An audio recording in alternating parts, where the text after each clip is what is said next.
সুপ্রিয় দর্শক, জানিয়ে দিব আজকের সবচাইতে গুরুত্বপূর্ণ সব আন্তর্জাতিক বাংলা সংবাদ। শুরুতেই জানাব কি এমন নতুন শক্তি রয়েছে ইরানের হাতে। আরও প্রস্তুত ও শক্তিশালী ইরান।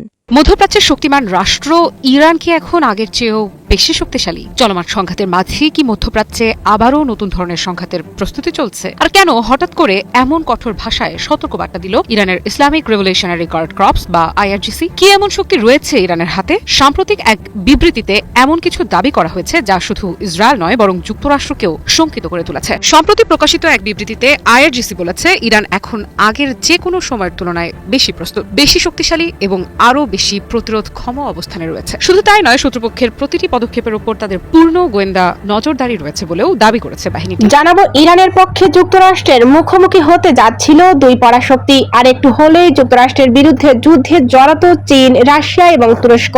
মধ্যপ্রাচ্যের সাম্প্রতিক সংঘাত কি আরেকটু হলেই বিশ্বযুদ্ধের রূপ নিতে পারত? ইরানের পক্ষে কি সরাসরি যুদ্ধের ময়দানে নামত বন্ধু রাষ্ট্র চীন, রাশিয়া এবং তুরস্ক? মার্কিন প্রেসিডেন্ট ডোনাল্ড ট্রাম্পের দাবি এমনটাই। ট্রাম্পের ভাষ্য, তার ব্যক্তিগত অনুরোধের কারণেই বিশ্বের তিন প্রভাবশালী নেতা শি জিনপিং, রাশিয়ার ভ্লাদিমির পুতিন এবং তুরস্কের রিসেপ তাইয়েব এরদোগান ইরানের পক্ষে যুক্তরাষ্ট্র ও ইসরায়েলের বিরুদ্ধে সরাসরি সামরিক সম্প্রতি ট্রাম্প বলেন, পরিস্থিতি এমন ছিল যে কোনো সময় সংঘাত আরও বড় আকার নিতে পারত। বিশেষ করে তুরস্ককে নিয়ে তিনি আলাদা করে মন্তব্য করেন। তার ভাষায়, প্রেসিডেন্ট এরদোগান যুদ্ধের বাইরে থাকার সিদ্ধান্ত নিয়েছেন, যদিও তিনি এতে জড়িয়ে পড়ার অন্যতম সম্ভাব্য নেতা ছিলেন।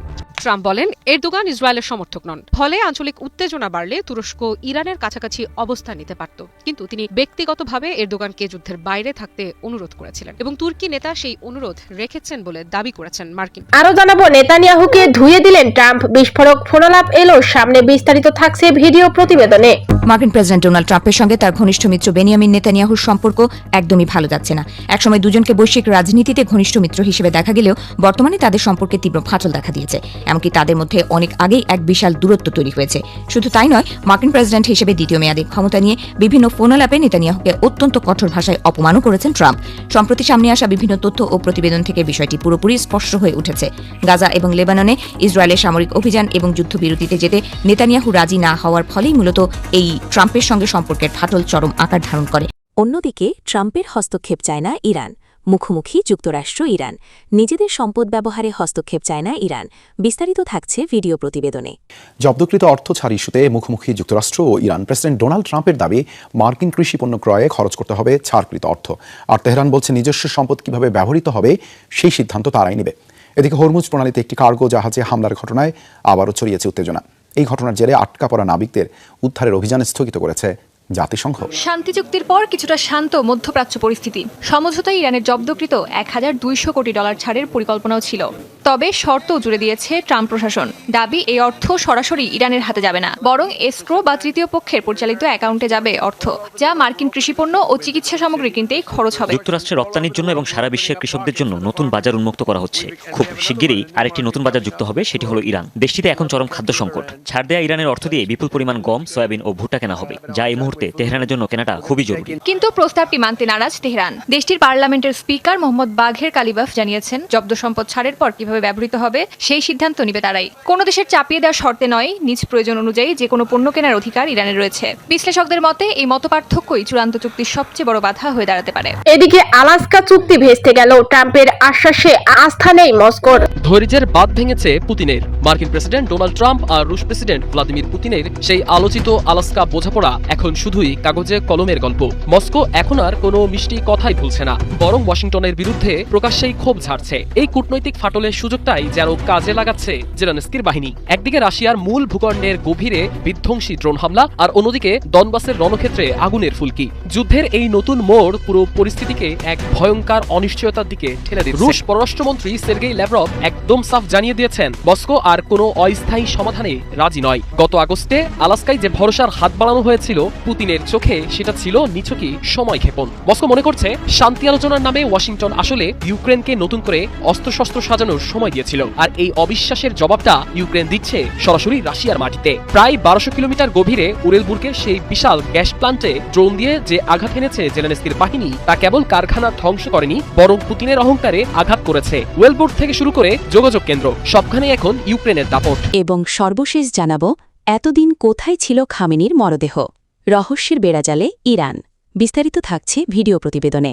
ইরানের সর্বোচ্চ ধর্মীয় নেতা আয়াতুল্লাহ আলী খামেনির মৃত্যু নিয়ে ধোঁয়াশা যেন কিছুতেই কাটছে না। দীর্ঘ 4 মাসেরও বেশি সময় আগে গত 28 ফেব্রুয়ারি মার্কিন ও ইসরায়েলি হামলায় তার মৃত্যুর খবর ছড়িয়ে পড়েছিল, কিন্তু মৃত্যুর দীর্ঘ 133 দিন পর আগামী জুলাই মাসে তার শেষকৃত্যের ঘোষণা আসতেই নতুন করে দানা বাঁধতে শুরু করেছে হাজারো প্রশ্ন।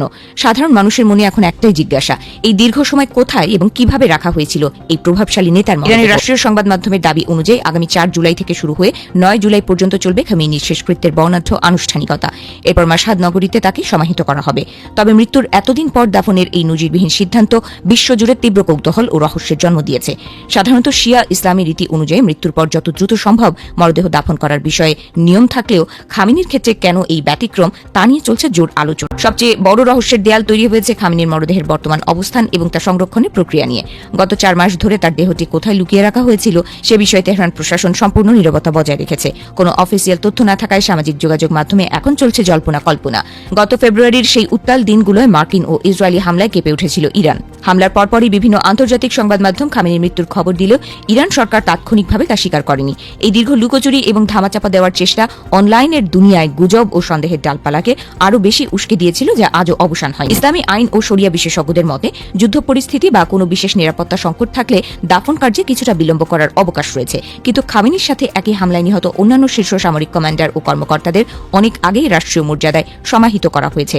তাহলে শুধু খামেনির শেষ বিদায়ের তারিখ বারবার ঘোষণা করেও কেন তা পিছিয়ে দেওয়া হলো, সেই রহস্যের জট এখনো। রহস্যের আরেকটি বড় দিক হলো খামেনির মরদেহের বর্তমান শারীরিক অবস্থা।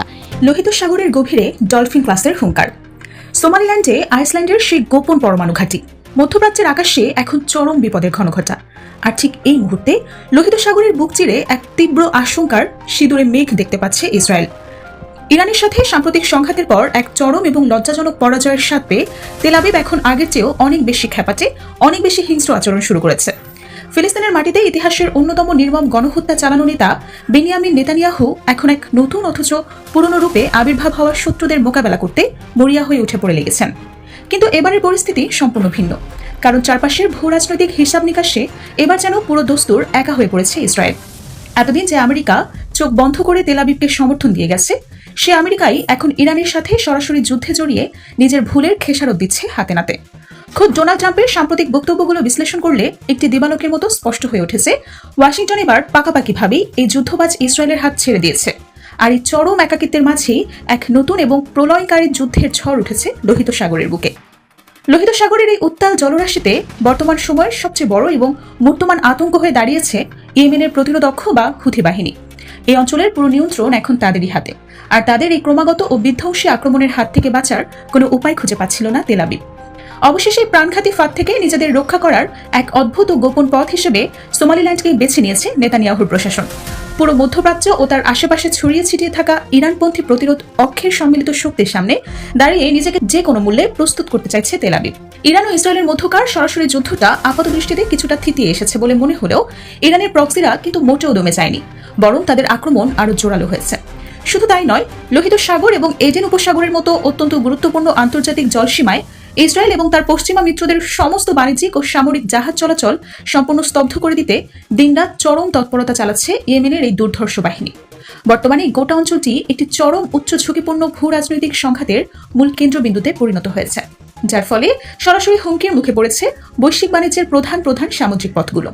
আর এই পুরো মানচিত্রের মধ্যে সবচেয়ে বেশি ভয়ানক এবং থমথমে পরিস্থিতি তৈরি হচ্ছে লোহিত সাগর এবং এডেন উপসাগরকে কেন্দ্র করে। সাগরের বুকে পশ্চিমাদের বা ইসরায়েলের কোনো জাহাজের সামান্যতম অস্তিত্ব দেখলেই ইয়েমেন বাহিনীর কমান্ডোরা যেভাবে সক্রিয় হয়ে উঠছে তার ঘটনা এখন আর 2-1টি সংখ্যার মধ্যে সীমাবদ্ধ নেই, বরং তা অসংখ্য এবং নিয়মিত রূপ নিয়েছে। ইয়েমেনের এই একের পর এক নিখুঁত এবং বিধ্বংসী হামলা থেকে নিজেদের অস্তিত্ব টিকিয়ে রাখতে এবার পানির নিচে এক চরম গোপন চাল চালছে তেল আবিব। সে ধারাবাহিকতা এবং আশঙ্কাজনক পরিস্থিতি থেকেই এবার ইসরায়েলের নৌবাহিনীর অন্যতম শক্তিশালী ও মারাত্মক অস্ত্র ডলফিন শ্রেণীর অত্যাধুনিক সাবমেরিনগুলো নিঃশব্দে এগিয়ে আসছে সোমালিল্যান্ডের এক চরম গোপন ঘাঁটির দিকে। আন্তর্জাতিক অঙ্গনে এই চাঞ্চল্যকর খবরটি প্রথম ফাঁস করে জার্মানির অত্যন্ত নির্ভরযোগ্য প্রতিরক্ষা বিষয়ক প্রকাশনা ডিফেন্স নেটওয়ার্ক। তারা মূলত ইসরায়েলি প্রতিরক্ষার সংবাদদাতা এরি এগোসের দেওয়া অত্যন্ত নির্ভরযোগ্য এবং গোপন সূত্রের বরাত দিয়ে বিশ্ববাসীকে এই ভয়ঙ্কর তথ্যটি জানিয়েছে। সাম্প্রতিক সময়ে ইসরায়েল এবং সোমালিল্যান্ড এই দুই দেশের মধ্যে অত্যন্ত গোপনে কূটনৈতিক সম্পর্ক দ্রুত বৃদ্ধি পাওয়ার পরে দৃশ্যপট দ্রুত বদলাতে শুরু করেছে। এই সম্পর্ককে ঢাল বানিয়ে এখন সোমালিল্যান্ডের মাটিতে নিজেদের নৌ এবং সামরিক প্রবেশাধিকার ব্যাপকভাবে সম্প্রসারণ করার নানাবিধ বিকল্প উপায়গুলো অত্যন্ত গুরুত্বের সাথে মূল্যায়ন করছেন ইসরায়েলের সামরিক কর্মকর্তারা। আর এই মূল্যায়ন ও গোপন পরিকল্পনার অংশ হিসেবেই কৌশলগতভাবে সবচেয়ে সুবিধাজনক স্থানে ইসরায়েলের ডলফিন শ্রেণীর পরমাণু সক্ষমতা সম্পন্ন সাবমেরিনগুলো মোতায়েন করার নিখুঁত ছক করছে তেল আবিবের নীতি নির্ধারকরা। ভৌগোলিক অবস্থানের কারণে বিশ্ব রাজনীতি ও বাণিজ্যের মানচিত্রে কৌশলগতভাবে অসম্ভব গুরুত্বপূর্ণ একটি জায়গার নাম হলো বারবেরা। এই বারবেরা বন্দরটি মূলত আন্তর্জাতিক সমুদ্র বাণিজ্যের অন্যতম প্রধান গেটওয়ে বাবেল মানদেব প্রণালীর একদম কাছে অবস্থিত, যা ইসরায়েলকে এক বিশাল সামরিক সুবিধা দেবে। বর্তমান ভূরাজনৈতিক প্রেক্ষাপটে এই সামুদ্রিক পথটি অত্যন্ত সংবেদনশীল, কারণ এটি লেবানন, সিরিয়া, ইরাক, ইয়েমেন এবং স্বয়ং ইরান যুদ্ধের ক্রমবর্ধমান সমন্বিত অপারেশনাল ফ্রন্ট বা যৌথ প্রতিরোধক্ষের একদম নাকের ডগায় অবস্থিত। শুধু সামরিক দিক থেকেই না, অর্থনৈতিকভাবেও এটি এমন এক সামুদ্রিক সংকীর্ণ পথ বা চোক পয়েন্ট, যার মধ্য দিয়ে প্রতিদিন সমগ্র বিশ্বের সমুদ্রপথের মোট বাণিজ্যের প্রায় 12% জ্বালানি ও পণ্য সামগ্রী চলাচল করে থাকে। তেল আবিব খুব ভালো করেই জানে যে এই বারবেরা ঘাটির পূর্ণ নিয়ন্ত্রণ নিতে পারলে বা এখানে সাবমেরিন স্টেশন তৈরি করতে পারলে ইয়েমেনি বিদ্রোহীদের ছোড়া নিখুঁত মিসাইল এবং ঝাঁকে ঝাঁকে আসা ড্রোন হামলার বিরুদ্ধে একটি অত্যন্ত শক্ত এবং দুর্ভেদ্য প্রতিরোধ প্রাচীর গড়ে তোলা সম্ভব। যদিও পুরো সামরিক আতাত ও গোপন ঘাটির খবরটি জানাজানি হওয়ার পর আন্তর্জাতিক মহলে তীব্র প্রতিক্রিয়া সৃষ্টি হয়েছে, যার ফলে তড়িঘড়ি করে বিষয়টি সম্পূর্ণ ভিত্তিহীন এবং কাল্পনিক বলে উড়িয়ে দেওয়ার চেষ্টা করেছেন সোমালিল্যান্ডের প্রতিরক্ষা মন্ত্রী। কিন্তু প্রতিরক্ষা মন্ত্রীর এই অস্বীকৃতির আড়ালে যে এক বিশাল কূটনৈতিক খেলা চলছে সেটা স্পষ্ট হয়ে যায় একটি বিশেষ সফরের তারিখ ও সময়কাল বিশ্লেষণ করলে। গত 20 জুন এক অত্যন্ত নাটকীয় ও নজিরবিহীন সফরে সরাসরি ইসরায়েলে পা রেখেছিলেন সোমালিল্যান্ডের বর্তমান প্রেসিডেন্ট আব্দুর রহমান মোহাম্মদ আবদুল্লাহি। এক রাতেই ইউক্রেনে 660টি ড্রোন ভূপাতিত করা দাবি রাশিয়ার। রাশিয়ার আকাশ প্রতিরক্ষা ব্যবস্থা রাতভর ইউক্রেনের পাঠানো 660টি ড্রোন ভূপাতিত করেছে। এটি চলমান যুদ্ধ শুরুর পর থেকে এক রাতে সর্বোচ্চ সংখ্যক ড্রোন হামলার ঘটনা। শুক্রবার এ তথ্য জানিয়েছে রাশিয়ার প্রতিরক্ষা মন্ত্রণালয়। দেশটির প্রতিরক্ষা মন্ত্রণালয় জানায়, রাশিয়ার রাজধানী মস্কো, দখলকৃত ক্রিমিয়া উপদ্বীপ, কৃষ্ণসাগর ও আজব সাগর সহ 1 ডজনেরও বেশি অঞ্চলের আকাশে এসব ড্রোন ধ্বংস করা হয়। তথ্যটি রাশিয়ার রাষ্ট্রীয় প্ল্যাটফর্ম ম্যাক্সে প্রকাশ করা হয়। মস্কোর মেয়র সের্গেই সোবিয়ানিন জানান, রাজধানীমুখী অন্তত 47টি ড্রোন প্রতিহত করা হয়েছে। তিনি টেলিগ্রামে বলেন, যেসব স্থানে ড্রোনে ধ্বংসাবশেষ পড়েছে সেখানে জরুরি সেবা বিশেষজ্ঞরা কাজ করছেন, তবে কোনো হতাহত বা ক্ষতি তথ্য জানাননি তিনি।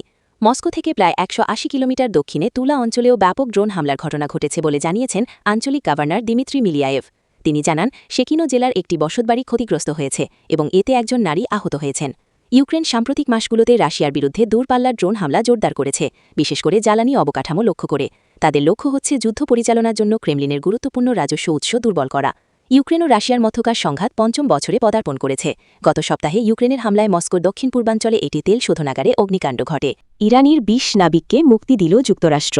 হরমুজ প্রণালীতে আটক হওয়া ইরানি জাহাজ তুস্কার 22 জন নাবিককে মুক্তি দিয়েছে যুক্তরাষ্ট্র। শুক্রবার 26 জানুয়ারি পাকিস্তানের উপপ্রধানমন্ত্রী ইসহাক দার জানিয়েছেন, যুক্তরাষ্ট্রের হাতে আটক একটি ট্যাঙ্কারের 22 জন ইরানি নাবিক পাকিস্তানে এসে পৌঁছেছেন। সামাজিক যোগাযোগ মাধ্যম এক্সে দেয়া পোস্টে তিনি বলেন, নাবিকদের দ্রুত ও নিরাপদে নিজ দেশে ফিরিয়ে নেয়ার বিষয়টি নিশ্চিত করতে পাকিস্তানি অবস্থিত ইরানি মিশনের সঙ্গে যোগাযোগ করে যাচ্ছে। এ লক্ষ্যে ওয়াশিংটন এবং তেহরানের প্রতিনিধিদের সঙ্গে নিয়মিত যোগাযোগ রেখেছি। তিনি আরও জানান, গত 2 মাসের মধ্যে এটি ইরানি নাবিকদের চতুর্থ দল, যাদের দেশে ফেরার ক্ষেত্রে পাকিস্তান সহায়তা প্রদান করল। তিনি বলেন, এখন পর্যন্ত আমরা পাকিস্তানের ভূখণ্ড ব্যবহার করে 70 জনেরও বেশি ইরানি ভাইকে দেশে ফিরে যেতে সহায়তা করেছি। এ সময় তিনি পাকিস্তানের ওপর আস্থা রাখার জন্য তেহরানকে ধন্যবাদ জানান। গত 20 এপ্রিল মার্কিন প্রেসিডেন্ট জানান, যুক্তরাষ্ট্রের নৌ অবরোধ ভেঙে এগিয়ে যাওয়ার চেষ্টার সময় হরমুজ প্রণালীতে মার্কিন বাহিনী তুস্কা জাহাজটিকে আটক করেছিল। পরবর্তীতে ট্রাম্প জানান, জাহাজটিতে চীন থেকে আনা অত্যন্ত গোপনীয় একটি পণ্য ছিল।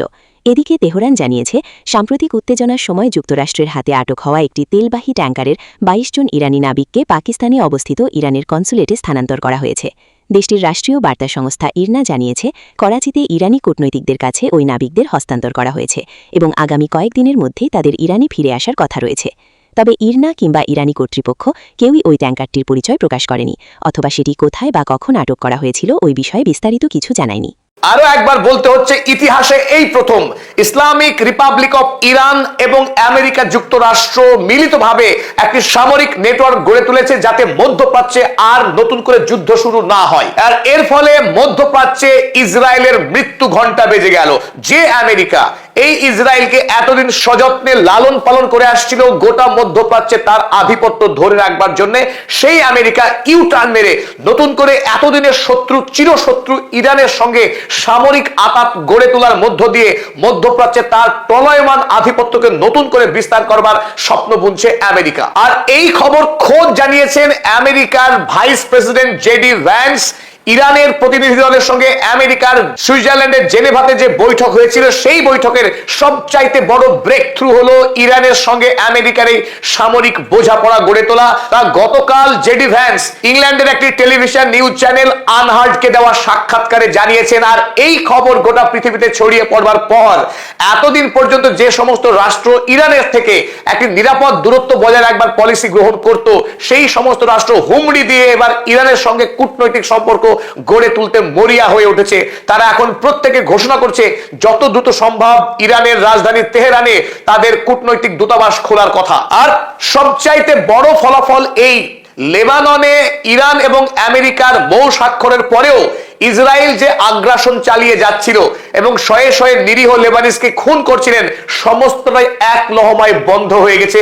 এমনকি দক্ষিণ লেবাননের লিটানি নদী পর্যন্ত যে বিস্তীর্ণ অঞ্চল দখল করে নিয়েছিল ইসরায়েল, সেই সমস্ত অঞ্চল ছেড়ে এখন ইসরায়েলি আইডিএফ সন্ত্রাসী সৈন্যবাহিনী ঝেড়ে পালাচ্ছে ইসরায়েলের দিকে। মধ্যপ্রাচ্যের সামরিক এবং রাজনৈতিক মানচিত্র প্রতি মুহূর্তে বদলে যাচ্ছে, অবিশ্বাস্য রকম ভাবে বদলে যাচ্ছে। চলুন আমরা দেখে নিই জেডি ভ্যান্স ইরান আমেরিকার এই সামরিক নেটওয়ার্ক নিয়ে নিজে মুখে কি বলেছেন। আনহার্ড নিউজ চ্যানেলকে জেডি ভ্যান্স যে সাক্ষাৎকার দিয়েছিলেন তাকে কোট করেছে ক্ল্যাশ রিপোর্ট ম্যাগাজিন। আমরা একবার দেখে নিই। JD Vance said one of the biggest breakthroughs from the Switzerland talks. সুইজারল্যান্ডের যে বৈঠক হয়েছে ইরানের সঙ্গে আমেরিকার, সেই বৈঠকের সবচাইতে বড় সাফল্য হলো এই, was an agreement in principle to establish a direct military communication channel. এই যে কথা, direct military communication channel between the US and Iran, America এবং ইরানের মধ্যে সরাসরি সামরিক একটি নেটওয়ার্ক তৈরির কথা বলছেন, যেটা সম্পন্ন হয়েছে এই বৈঠকে। কেন? To help prevent the future escalation. মধ্যপ্রাচ্যে নতুন করে যাতে কোনো বড় রকমের সামরিক সংঘাত তৈরি না হয়, সেই সংঘাতকে আটকানোর জন্য আমেরিকা এখন ইরানের সঙ্গে সামরিক সম্পর্ক গড়ে তুলতে চাইছে, যেটা এতদিন ওয়ান অ্যান্ড অনলি ইসরায়েল। মধ্যপ্রাচ্যে আমেরিকা একমাত্র বন্ধু রাষ্ট্র বা একমাত্র এলাই বলে যাকে মনে করত, তার নাম ছিল ইসরায়েল। বাকি মধ্যপ্রাচ্যের বাকি মুসলিম দেশগুলোকে শোষণ করবার জন্য সেখানে সামরিক ঘাঁটি রেখে তাদেরকে ভয় দেখিয়ে সেই সমস্ত রাষ্ট্রের থেকে বিপুল পরিমাণে তেল এবং অর্থনৈতিক সুবিধা ভোগ করত আমেরিকা। কিন্তু বন্ধু হিসেবে, নির্ভরযোগ্য শরিক হিসেবে ইসরায়েলকে এতদিন ট্রিট করে এসেছে আমেরিকা। ইরানের কাছে মার খাওয়ার পর, ইরানের সাথে যুদ্ধে পরাস্ত হবার পর এবার মধ্যপ্রাচ্যে তার আধিপত্যকে বাঁচিয়ে রাখবার মরিয়া চেষ্টায় ইরানের সঙ্গেও আমেরিকা সামরিক সম্পর্ক গড়ে তোলার পরিকল্পনা করেছে এই জেনেভা বৈঠকে। আর আমেরিকা দেওয়া এই প্রস্তাবে ইরান রাজি হয়েছে, সম্মত হয়েছে, সে কথাই জানিয়েছেন জেডি ভ্যান্স। জেডি ভ্যান্স ইরানের কর্তৃপক্ষকে কোট করে বলেছেন, they were like, okay fine, we will send somebody from the IRGC to go hang out in Doha with somebody from the CENTCOM। Iran জানিয়েছে যে ইরানের IRGC কোন একজন সদস্য সেন্টকমের পাঠানো কোন দূতের সঙ্গে কাতারের রাজধানী দোহাতে একটা বৈঠক করে নিজেদের মধ্যে এই নেটওয়ার্ক তৈরি করবে। and that is how we are going to settle a lot of these disputes। এবং এইভাবেই অর্থাৎ ইরানের সঙ্গে এই আতাত গড়ে তোলার মধ্য দিয়ে মধ্যপ্রাচ্যে আমরা অসংখ্য ঝামেলাকে মিটমাট করতে যাচ্ছি। স্বাভাবিকভাবেই বুঝতে পারছেন যে এটি কত বড় পরিবর্তন। আমেরিকা যুক্তরাষ্ট্র যারা ইরানকে আস্ত গিলে খেতে চাইছিল, তাদেরকে নির্মূল করতে চাইছিল পৃথিবীর মানচিত্র থেকে, সেই ইরানের সঙ্গে আমেরিকা যুক্তরাষ্ট্র সামরিক আতাত গড়ে তুলছে, যেখানে ইসরায়েল বরাবর দাবি করে আসছিল ইরানের ইসলামিক রিপাবলিক সরকারকে ফেলে দিতে হবে, ইরানের রাজতন্ত্র স্থাপন করতে হবে, যাতে করে ইসরায়েল, আমেরিকা এবং পশ্চিমী দুনিয়া মিলিতভাবে এই গোটা ইরানের প্রাকৃতিক তেল এবং গ্যাসকে তারা লুট করতে পারে নিজেদের স্বার্থে। এতদিন ধরে এই জায়নবাদী রাষ্ট্র ইরানের বিরুদ্ধে যুদ্ধ চালিয়ে আসছিল, সমস্ত রকম নাশকতামূলক কাজকর্মের পরিকল্পনা করে আসছিল। সেই আমেরিকা যুক্তরাষ্ট্র যখন স্পষ্ট বুঝতে পারছে ইসরায়েলের ধ্বংস অনিবার্য, আর ইসরায়েলের এক নম্বর শত্রু মধ্যপ্রাচ্যে ইরান, সেই ইরানের সঙ্গেই বন্ধুত্ব করছে, সেটা আবার সামরিক। এখান থেকে বোঝা যায় পৃথিবী কত দ্রুত বদলে যাচ্ছে, মধ্যপ্রাচ্যের রাজনীতি কত দ্রুত বদলে যাচ্ছে। আর এতে ইসরায়েল এতদিন ধরে যে অনন্তকাল ধরে যুদ্ধ লড়ে যাওয়া, লক্ষ লক্ষ নিরীহ মানুষকে নির্বিচারে খুন করা, শিশু নারীকেও রেহাই না দেওয়া, সেই নীতি এবার রীতিমতো মুখ থুবড়ে পড়েছে। আপনারা জানেন ইসরায়েলের নিরাপত্তা পরিষদের হেড বেন গেভির, যিনি নরখাদক, নরপিশাচ, যার মুখ থেকে কেবল রক্ত পান করার হুঙ্কার ছাড়া আর কিছু বেরোয় না, সেই নরপিশাচ বেন গেভির এখন মুখ এঁটে রয়েছেন। মাত্র 4 দিন আগে তিনি জানিয়েছিলেন যে একজন ইসরায়েলের প্রাণের বিনিময়ে 1000 লেবানিজ মাকে তিনি কাঁদাবেন। তার মানে একের বিনিময়ে 1000 লেবানিজকে তিনি খুন করার হুমকি দিয়েছিলেন। এবং ইসরায়েলের প্রতিরক্ষা মন্ত্রী কার্জ বলেছিল লেবাননের যে অংশ তারা দখল করেছে 1 ইঞ্চি জমিও নাকি তারা ছাড়বে না। চলুন এবার দেখা আপনাদের গতকালকে রিপোর্ট, তাহলে বুঝতে পারবেন ইসরায়েলের মনোবল এখন কিভাবে গুঁড়ো হয়ে যাচ্ছে। কারণ আমেরিকা এই মুহূর্তে ইরানের সঙ্গে সামরিক জোট করার ফলে ইসরায়েল যে খুব শীঘ্রই আগুনের মুখে পড়তে চলেছে তা তারা ইতিমধ্যে খবর পেয়ে গেছে। দেখুন কদিন আগেই এমনকি আমেরিকার সঙ্গে যে ইরানের মৌ স্বাক্ষর হলো, সেদিনও পর্যন্ত এই লেবাননের যে লিটানি নদী, এই অঞ্চল পুরোটা দখল করে রেখেছিল ইসরায়েল। এই সাউদার্ন লেবাননের এই বিস্তীর্ণ অংশ, এই সবটা দখল করে রেখেছিল ইসরায়েল। কিন্তু গতকাল থেকে আপনারা যে হলুদ অংশ দেখছেন, এই পুরো অংশ থেকে ইসরায়েলি সৈন্যবাহিনী পালাতে শুরু করেছে। তারা এখন লেবাননের এই পিং অঞ্চলটুকুতে অবস্থান করছে, আর এই বিস্তীর্ণ অংশ থেকে গতকালই তারা ছেড়ে পালিয়েছে। এবং এই জায়গায় লেবাননের যে রাষ্ট্রীয় সৈন্যবাহিনী, তারা এই অঞ্চলের নিয়ন্ত্রণ কায়েম করেছে গতকাল। আর এই খবর জানিয়েছে সংবাদ সংস্থা রয়টার্স। ওদিকে ক্ল্যাশ রিপোর্ট তারাও জানিয়েছে Israel has withdrawn from part of the southern Lebanon. দক্ষিণ লেবাননের বিস্তীর্ণ অংশ থেকে ইসরায়েলি সৈন্যবাহিনী প্রত্যাহার করে নিয়েছে। The Lebanese army will deploy there instead. আর এই অঞ্চলে লেবানিজ সৈন্যবাহিনী মোতায়েন করা হবে, সেটা গতকালকের খবর। কিন্তু ইতিমধ্যে যে রিপোর্ট, এই গোটা অঞ্চলে লেবানিজ সৈন্যবাহিনী তারা প্রবেশ করতে শুরু করেছে বা দখল নিতে শুরু করেছে। আর এতেই গণহত্যাকারী বেঞ্জামিন নেতানিয়াহুর কপালে এখন বড় বড় ভাঁজ পড়তে শুরু করেছে। কারণ মধ্যপ্রাচ্যে তাদের আগ্রাসনের দিন ফুরিয়ে আসছে। গ্রেটার ইসরায়েল তৈরি করার স্বপ্ন অন্তত এখন আর সত্য হওয়ার কোনো সম্ভাবনাই দেখতে পাচ্ছেন না এই খুনি। ইসরায়েলি আইডিএফ সেনা এখনো পর্যন্ত লেবাননের এই অঞ্চলটাতে অবস্থান করছে।